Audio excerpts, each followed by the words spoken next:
हरि ओम। पवित्रता प्रभु का दूसरा नाम है। हृदय की पवित्रता। आप एक घर में माताएं बहनें दूध भी लेती हैं जिस बर्तन में, वो कितना भी साफ हो, लेकिन एक आदत ये पड़ी होती है कि जब दूध लेते समय एक बार बर्तन में हाथ जरूर लगा देते हैं अंदर, सफाई की दृष्टि से। ऐसा ना हो कि कोई गंदगी हो और दूध खराब जाए, दूध फट जाए। तो एक दूध का इतना ध्यान कि जिस बर्तन में लिया जाता है उसकी स्वच्छता देखी जाती है। तो जो पवित्र से पवित्र परमात्मा है वो एक कलुष हृदय में कैसे रहेगा? इसलिए हृदय की पवित्रता बहुत आवश्यक है। अगर प्रभु से प्रीत को प्रगाढ़ करना है तो पवित्रता को पालना पड़ेगा हृदय में। अगर प्रभु की प्रीत को प्रगाढ़ करना है तो पवित्रता को हृदय में सजोना पड़ेगा। इतना पवित्र, इतना निर्मल हृदय, मोहे कपट छल छिद्र न भावा, निर्मल मन जन सोह मोहि पावा।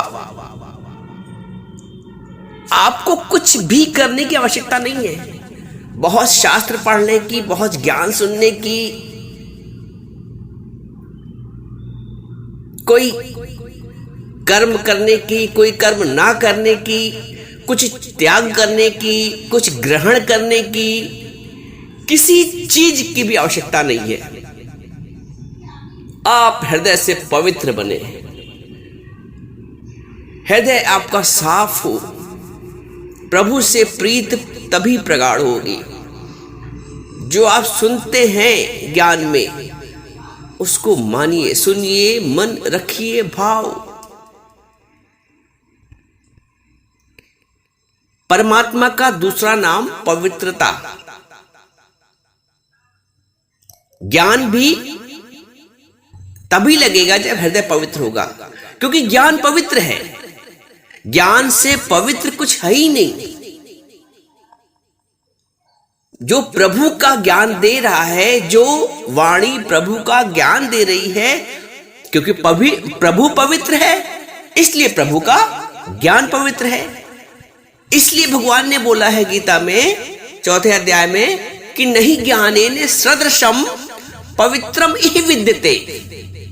इस लोक में, मनुष्य लोक में, पूरे मनुष्य लोक में ज्ञान के सिवा पवित्र कुछ है ही नहीं। और एक बात और ध्यान देने वाली बात है कि जितनी भी पवित्रता है, जो पवित्रता का भाव है, पवित्रता का रूप है, पवित्रता का संकल्प जो है, पवित्रता की जो धारणा है, वो सिर्फ और सिर्फ मनुष्य के लिए की जाती है। पवित्रता के संकल्प की धारणा, पवित्रता का विचार सिर्फ मनुष्य से संबंधित है। इसको सिर्फ आप मनुष्य लोक में ही प्राप्त कर सकते हैं और किसी को भी अधिकार नहीं पवित्रता को प्राप्त करने का। सिर्फ ये अवसर मनुष्य के शरीर में ही है, मनुष्य के जन्म में भी है कि उस पवित्रता को प्राप्त कर ले। कोई भी पशु, कोई भी पक्षी, कोई भी जंतु, कोई भी पेड़, कोई भी पौधा, कोई भी पत्थर, किसी को अधिकार नहीं पवित्र होने का, सिर्फ और सिर्फ मनुष्य को ये अधिकार और किसी शरीर को है ही नहीं, किसी भी शरीर को नहीं है। सिर्फ मनुष्य का अधिकार है पवित्र हो सके। और मनुष्य भी पवित्र ना हुआ ताके बड़े अभाग, ताके बड़े अभाग। अभी एक बात चल रही थी मेरी, कोई मेरे से पूछ रहा था, तो मैंने कहा कि जो विवेक है मनुष्य का, वो ही मनुष्य को मनुष्य बनाता है। विवेक के बिना, विवेक शून्य पुरुष जीव जंतु के बराबर है, जीव जंतु के बराबर, अन्य जीव जंतु के बराबर।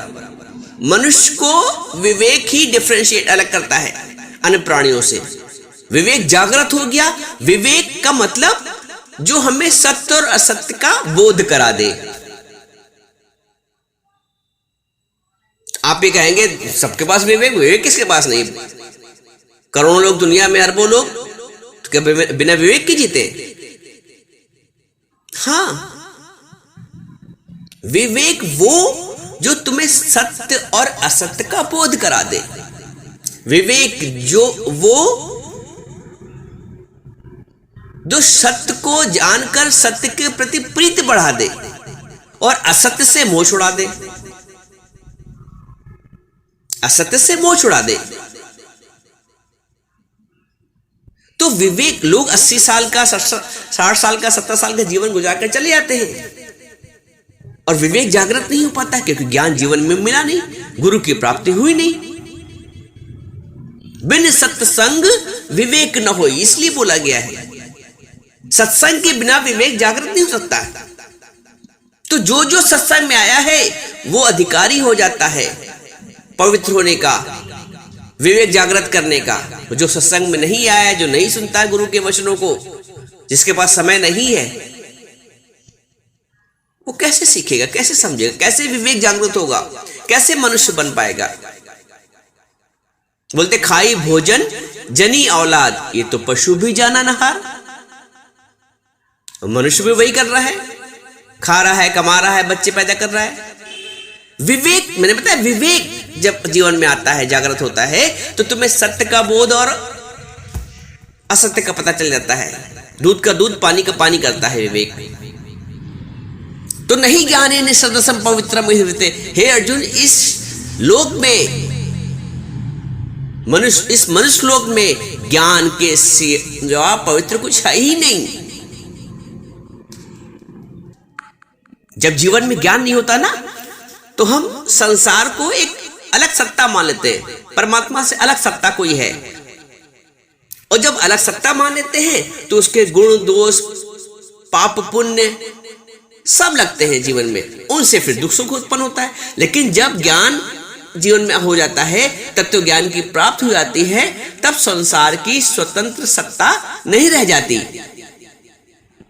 और जब संसार की स्वतंत्र सत्ता ही नहीं रह गई, परमात्मा की ही सत्ता रही, तो संपूर्ण पापों का नाश हो जाता है।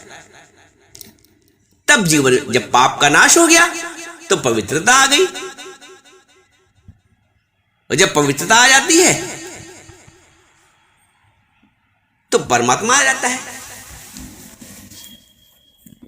भगवान को पवित्रता का भी पवित्र बोला गया है। भगवान को, परमात्मा को पवित्रों का भी पवित्र बोला गया है।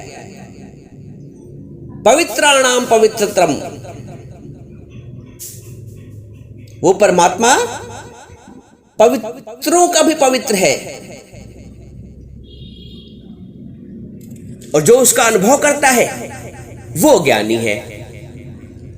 ज्ञानी वो नहीं है जिसे ज्ञान का बखान करना आ गया, जिसने बहुत पुस्तक का धन कर लिया है, जिसने परमात्मा का अनुभव किया है, जिसने उस तत्व का अनुभव किया है। भगवान बोलते कश्चिन माम वेद तत्वता, कुछ ही लोग मुझे तत्व से जानते। तो जिसने परमात्मा का तत्व से अनुभव कर लिया है वो ज्ञानी है। जिसने परमात्मा का ज्ञान हासिल कर लिया है, जिसने समझ लिया है कि तात्विक दृष्टि से सर्वत्र परमात्मा ओतप्रोत है। और ये तत्व ज्ञान है, ये एक तत्व ज्ञानी गुरु ही दे सकता है, जिसने उस तत्व का अनुभव किया है। एक भगवान ने गीता में बोला है, अर्जुन को कहा है कि तुम उस तत्व ज्ञानी पुरुष के पास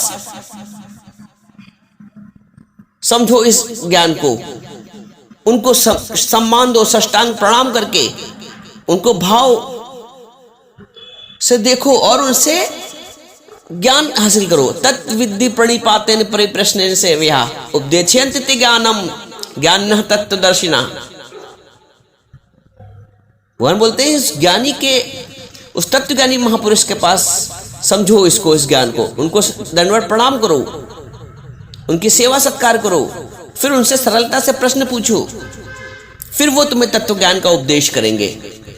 ये है ज्ञान को प्राप्त करने का तरीका कि कैसे हम उस तत्वज्ञानी गुरु के पास जाएं। तत्वज्ञानी गुरु पास, वो गुरु नहीं जो तुम्हें कर्मकांड में फंसा रहा है, जो तुम्हें माया में फंसा रहा है, जो खुद भी फंसा हुआ है, दूसरे को फंसा रहा है। जो निर्लेप है, जिसने उस तत्व का अनुभव किया है, वो तुम्हें बता पाएगा। जिसने कभी गुड़ खाया नहीं तो गुड़ का अनुभव कैसे बताएगा, स्वाद तुमको कैसे उसकी व्याख्या करेगा। तो जिसने अनुभव किया परमात्मा का, वही उसकी व्याख्या कर पाएगा, वही उसका उपदेश दे पाएगा। उपदेशयन्ति ज्ञानम ज्ञानिनः तत्वदर्शिना।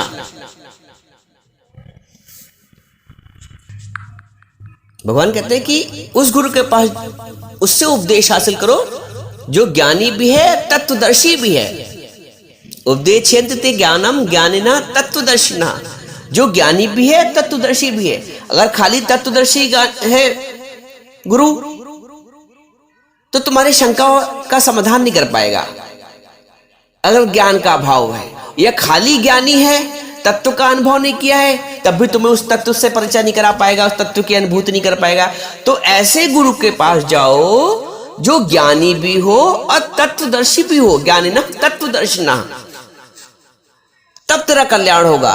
तो ऐसे गुरु से की संगत करो, ऐसे जिसके पास ज्ञान के साथ साथ तत्व की अनुभूति भी हो, तत्वदर्शी भी हो।